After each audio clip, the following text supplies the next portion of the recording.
Hola, soy Manuel Dávila, asistente del Departamento de Emergencia. Vamos a ver en esta clase la atención inicial del niño víctima de mordeduras. Entonces vamos a comenzar por la definición de qué es morder. Morder es clavar los dientes una persona o animal sobre un alimento, un objeto u otra cosa para sujetarlos, presionarlos o partirlos. Vamos a ver los datos epidemiológicos. Si bien tienen unos años, son bien representativos. En el periodo 2013-2015 hubo 1.052 consultas en nuestro departamento de emergencia, lo que corresponde a 351 consultas año, que estamos hablando de aproximadamente una consulta a día. La mayoría, aproximadamente los 2/3, fueron de sexo masculino. Por suerte no hubo fallecidos, pero sí un paciente con lesiones graves. La edad media fue de 6 años, con un rango de 9 meses a 14 años. La amplia mayoría de los pacientes tenía la vacuna antitetánica vigente y la mayoría de las mordeduras fueron por perro, aunque también hay datos de mordeduras por otros animales. Tenemos que tener en cuenta los territorios de las lesiones por mordeduras, cómo se dan, dependen del tamaño de la persona. Obviamente no es lo mismo un niño pequeño que un adulto, y también el tamaño del perro, el porte del perro. Hay razas más grandes que son capaces de producir más lesiones y tener un alcance mayor.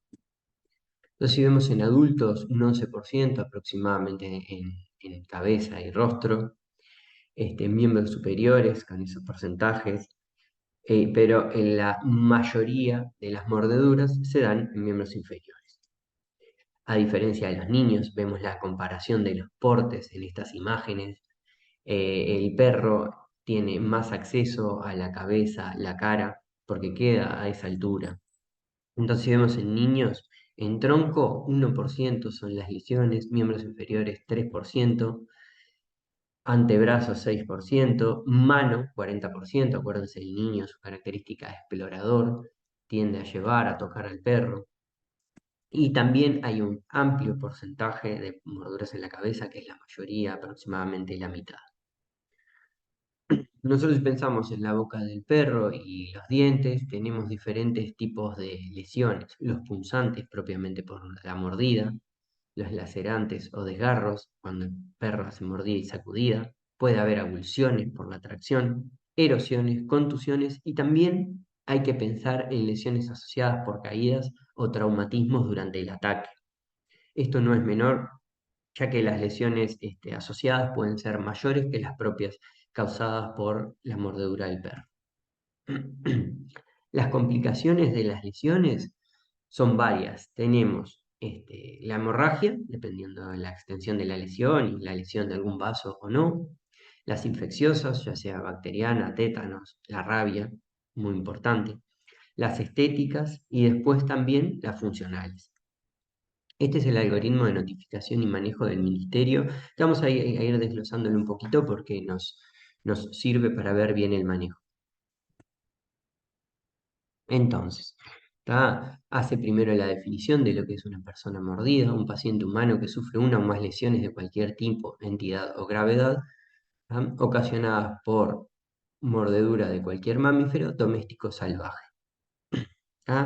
La consulta se hace, hay que hacer la notificación al Departamento de Vigilancia en Salud, y a la unidad de zoonosis y vectores. Entonces, ya de entrada vamos a ir viendo las mordeduras que son de bajo o nulo riesgo. Se van a catalogar de acuerdo a si no es de moderado o alto riesgo de rabia. Y ahí vamos a hacer control de la herida, profilaxis antimicrobiana según indicación médica, o que no se recomienda ninguna otra medida. Luego, si son animales domésticos, perro o gato, se va si tiene riesgo de rabia, se va a iniciar vacunación antirrábica, 5 dosis a esos días estipulados, control de la herida y profilaxis antimicrobiana según indicación.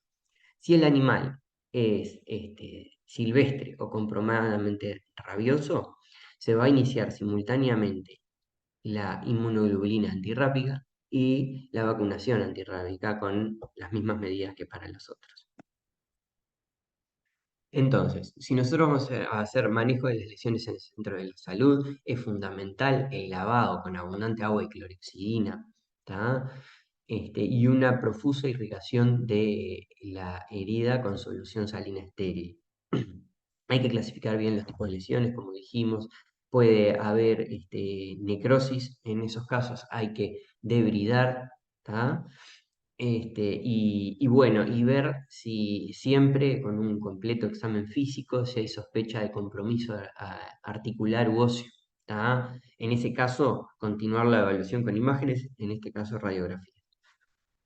Si las lesiones son una extensión como para necesitar sutura,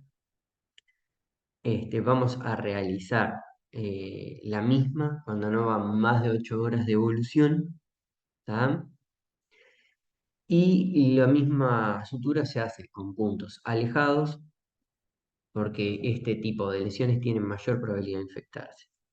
La profilaxis antimicrobiana está indicada en presencia de heridas profundas y o localizadas en mano y en aquellas que requieran cirugía.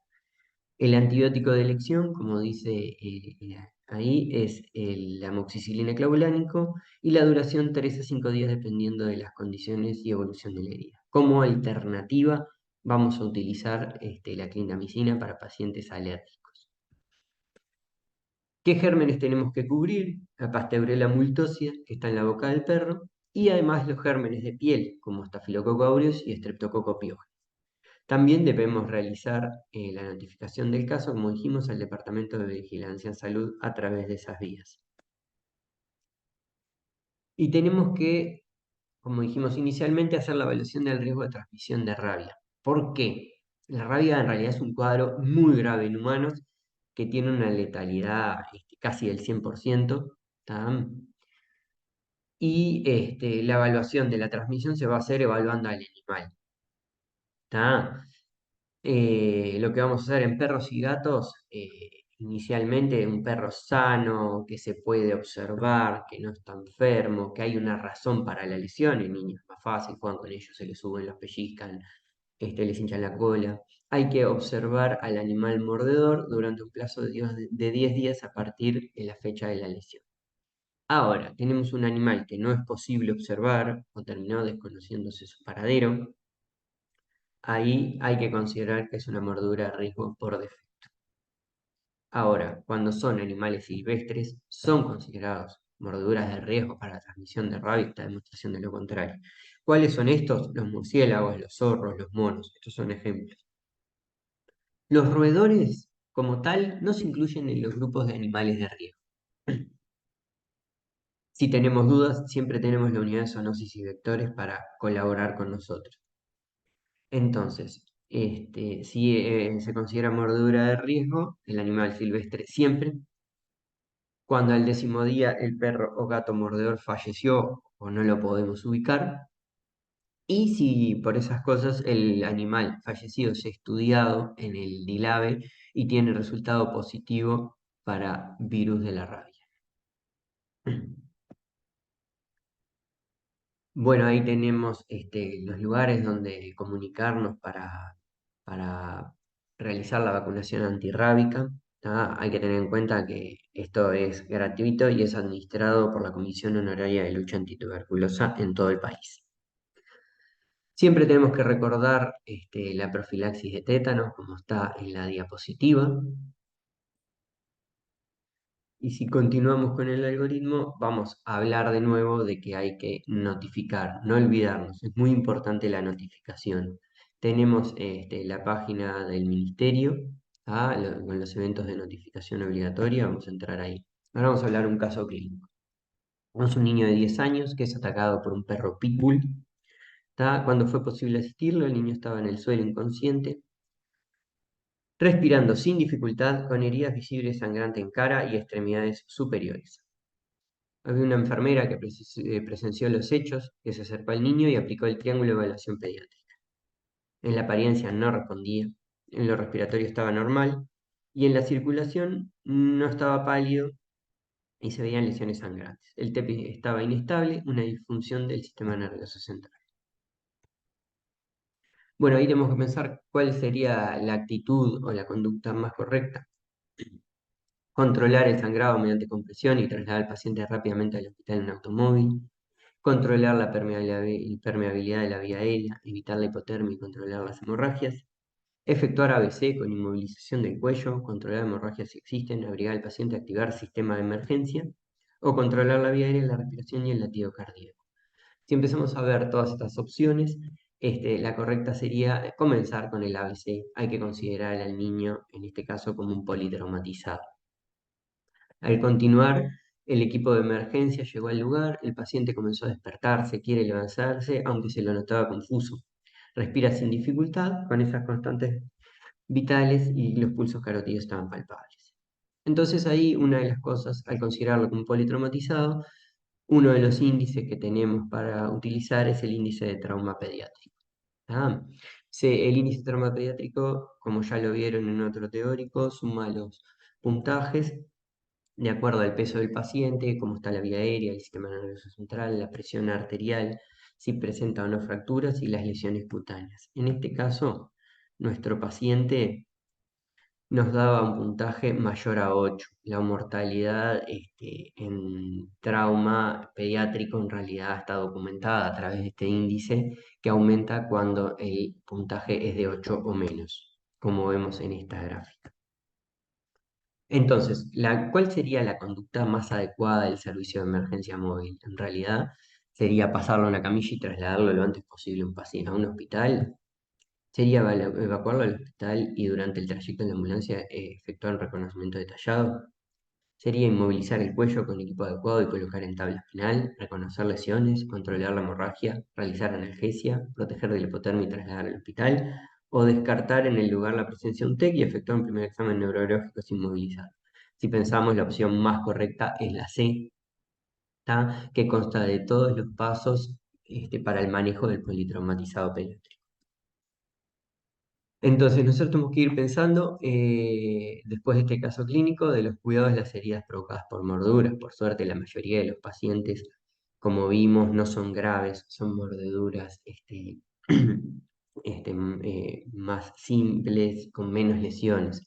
Entonces, tenemos que ver si son cortantes o cortocontusas, realizar una correcta hemostasis. Si hay cuerpos extraños, hay que eliminarlos. Cuando identificamos tejidos no viables hay que realizar el debridamiento, realizar una desinfección correcta con lavado con arrastre con suero fisiológico y clorexidina, una analgesia, ¿tá? Que puede ser local o general, sutura, ¿tá? Aquí tenemos que pensar si el paciente, la edad del paciente, las condiciones, el estado de ansiedad del paciente, para ver si requiere pseudoanalgesia o no, realizar antibiótico-terapia y control en 48 horas. Las punzantes, lo que tienen de diferencia es que no se realiza sutura. Hay que pensar en un buen lavado a presión con suero fisiológico y jeringa, la antibiótico-terapia y el control en 48 horas. Si vemos y hablando lesiones graves, este es un niño que presentó una lesión grave en cara y cuello. También vemos otro paciente que requirió asistencia ventilatoria mecánica, transfusión, cirugías, traqueostomía. Acá en el 2013, un niño de 5 años caminando por la calle es atacado por perro de gran porte, se conoce raza, causó lesiones graves en cara. Y bueno, y tenemos que ir ante todos los pacientes que pueden sufrir lesiones y pensar en lo más importante que es la prevención. Con los animales sucede lo mismo. Bueno, vamos por finalizar la clase. Muchas gracias.